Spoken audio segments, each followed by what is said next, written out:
Por eso hemos convocado a Ana Neira Yesek, ministra de Justicia, está con nosotros para que nos explique por qué esto no solo es un absurdo jurídico, sino que es moralmente inaceptable que un movimiento político esté pidiendo algo como esto. Ana, gracias por acompañarnos. ¿Qué tal? Gracias, un gusto estar con ustedes. Igualmente, Ana. Insólito. Últimamente estamos viviendo momentos muy complicados en los que no solo se ha perdido el sentido común, sino ya se atenta contra él, ¿no? Se plantean cosas que antes hubieran dado vergüenza. Claro, hay algunas cosas que no pensaría que en el contexto de un Estado de Derecho ya no pensaríamos, ¿no?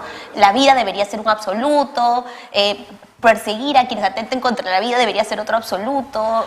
Una prueba en la que hay una persona que muere como un balazo en la cabeza debería ser claramente sancionada y no decirte que habrá hecho. Exacto. ¿No es cierto? Sí, y eso lamentablemente no está sucediendo y como comentábamos en la previa, viniendo de un partido político con una inscripción, es decir, alguien, un actor que es parte de la institucionalidad. No estamos hablando de una propuesta que viene pues de alguien completamente ajeno, es un partido político que probablemente se ha reunido y en medio de su militancia ha decidido que esto es una propuesta viable en un país que está viviendo más de 60 muertos, en un país que está viendo cómo la prensa independiente, cómo relaciones internacionales nos señalan que sí ha habido violaciones a derechos humanos, que sí ha habido algunas ejecuciones aparentemente incluso extrajudiciales, personas que estaban completamente ajenas a la marcha, que han sido ultimadas casi por fuerzas armadas y policiales. Eso debe ser investigado. Ahora, cuando luego entrevistan al señor, ¿no?, del partido político, no tiene forma realmente de defender su propuesta, ¿no? Porque habría que entender qué es de lo que estamos hablando, ¿no? Como se decía bien, una amnistía lo que implica es una persona culpable, condenada, por responsable de algún tipo de delito, a la cual yo digo, te perdono para que no purgues tu pena, ¿no? Los antecedentes en el Perú además son terribles. Hay que recordarnos la amnistía del 95, de la que se intentó hacer luego, y que eso, claro, lo del Grupo Colina solamente se pudo revertir por el accionar valiente de una jueza que en su momento decidió inaplicar esta norma y continuar con las investigaciones, pese a que, bueno, lamentablemente luego ya fue revertida por instancias judiciales posteriores, y luego hasta que llegamos a la Corte Interamericana, ¿no? Hay que recordar que el Perú es el antecedente en la región por la que se estableció que las leyes de amnistía no proceden en casos de violaciones de derechos humanos. Así es. Igual que los indultos. Entonces, estamos en la práctica diciendo que regresemos a un discurso de la década del 90 para limpiar aparentemente responsabilidades que desde la perspectiva del gobierno son individuales, pero que cada vez más lamentablemente vemos elementos de ciertos comportamientos y constantes que no parecen ser la decisión de un militar que se levantó y dijo voy a reprimir a esta persona, sino lamentablemente parece ser que alguien o ha dado la orden o ha permitido que ese accionar se repita, ¿no? O se han diseñado estrategias que han colocado a los policías de las Fuerzas Armadas en esa situación y con esas órdenes. Que también es cierto, ¿no? Cuando se les manda, por ejemplo, no sé, con 10 frente a una protesta de miles, también estamos poniendo a la Fuerza Armada y Policial en una situación de desventaja que puede llevar a ciertas conductas, obviamente. Y además, encima, no los mandas ni siquiera con el material apropiado, sino con un arma. Y bueno, ¿qué se supone que va a hacer esa persona? O personas, ¿no?, que acaban de salir de una escuela de policía, que obviamente no tienen la experiencia para enfrentar una protesta. O sea, digamos, también entendiendo eso como un problema. Todo eso, ¿no?, lo podemos argumentar en el momento en que se va a deslindar responsabilidades, ¿no es cierto? Yo no tengo por qué agarrármelas. Es un acto sancionable, sí, pero no lo voy a mandar pues cadena perpetua a un chico de 18 años que acaba de salir de la escuela de la policía y al que he mandado en las peores condiciones a reprimir una marcha. O sea, tendrá que evaluar cada caso concreto, pero eso es justamente lo que hace la Fiscalía y el Poder Judicial. Lo que están diciendo en este momento es no investiguemos, no verifiquemos, o si verificamos y condenamos, dejémoslos libres.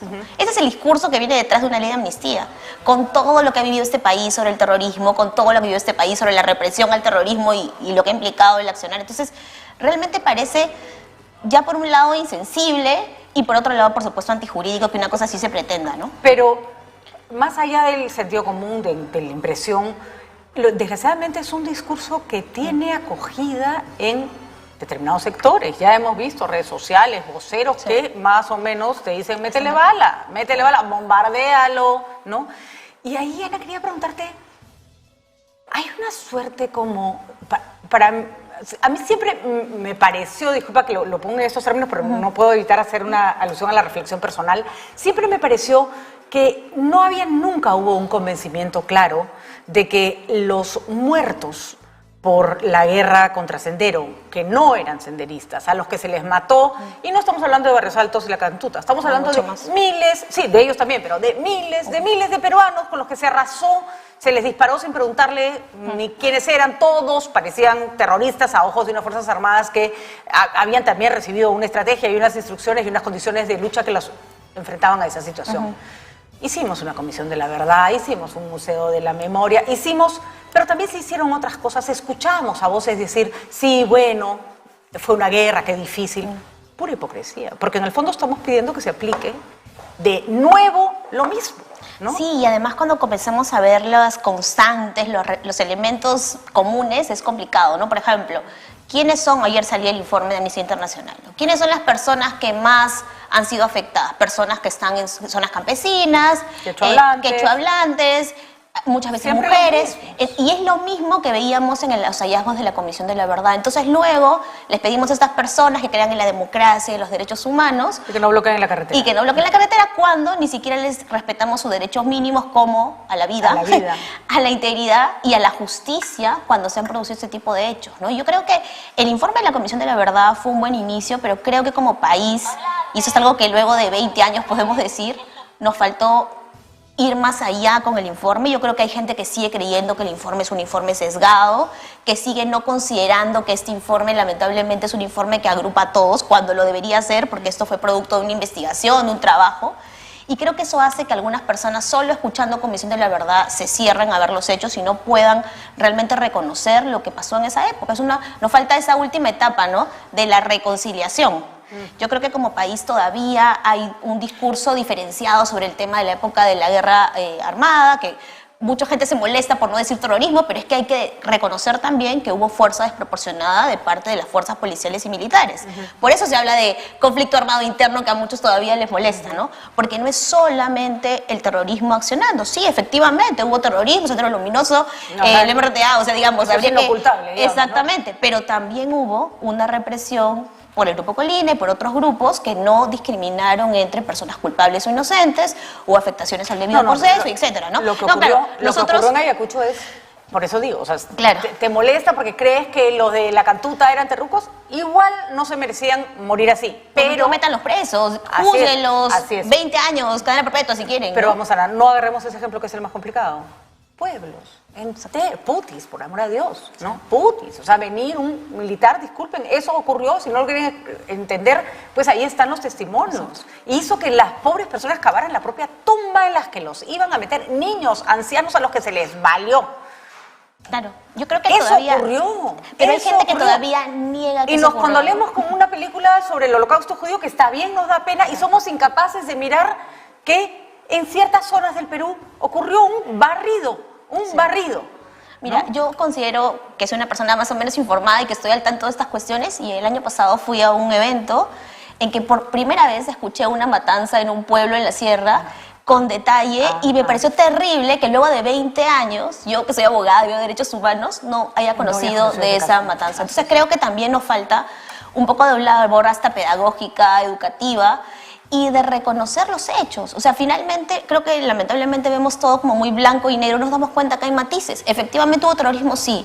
Hubo policía que lo combatió adecuadamente, sí, pero también hubo policía... Miles, pero también hubo policía que la combatió violando derechos humanos, también. Y no son verdades imposibles de creer todas, ¿no? Así es, y también, y hay que escucharlos y hay que entender, hubo policías con los que he tenido, creo que la suerte de hablar, personas de bien que hoy día tienen su familia, que ya están retirados, y que te dicen, a mí una vez un policía me dijo, y me quedé muy impresionada, una larga conversación, me dijo, señora, yo me volví una persona mala, yo me volví una persona agresiva, porque estaba en una comisaría en el quinto infierno, rodeado de terroristas que me disparaban, no nos llegaba alimento, 2 de sus compañeros murieron porque el alimento que les mandaba el propio Estado los mató.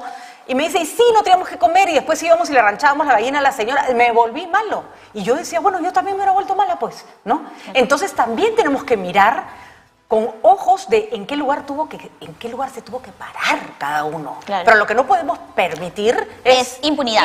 No, y además no solo eso, sino cometer el mismo error de mirar a todos todos terrucos, todos violadores de derechos humanos. No es así el asunto, es mucho más complejo. Y justamente ¿no? para eso son las investigaciones judiciales y fiscales que una ley de amnistía evitaría, ¿no?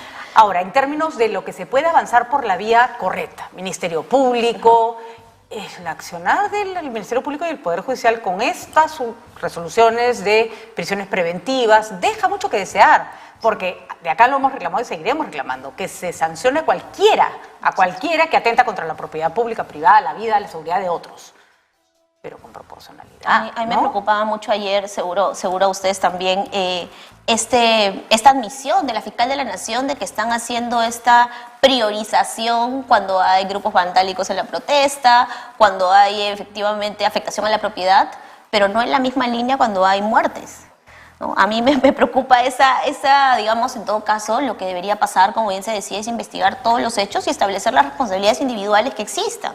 Pero cuando vemos por un lado que se dicta prisión preventiva contra una persona por 30 meses con argumentos como porque ha abandonado a sus hijas, no tiene arraigo ya que ha venido a Lima, que es el argumento de la jueza para dictar esos 30 meses contra la señora. ¿Cuánto machismo, no?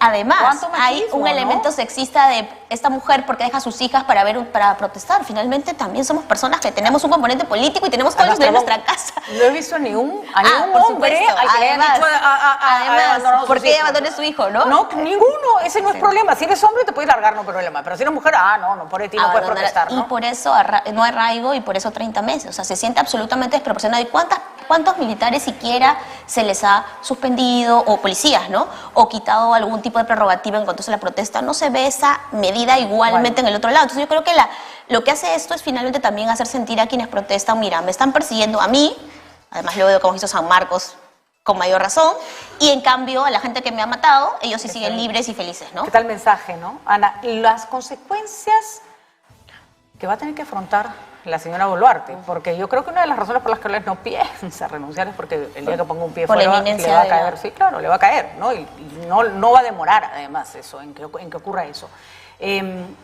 ¿Hasta dónde pueden llegar las responsabilidades de lo que está pasando en este momento, ¿no? Claro, hay que recordar que la responsabilidad frente a violaciones de derechos humanos son o porque uno da la orden, pero también porque crea condiciones para que esto continúe, o sea, la omisión, por no permitirlo. Esto ya es un estándar internacional de derechos humanos. Entonces, el argumento de la presidenta de yo no he dado la orden va a ser un argumento insuficiente de defensa en materia penal, ¿no?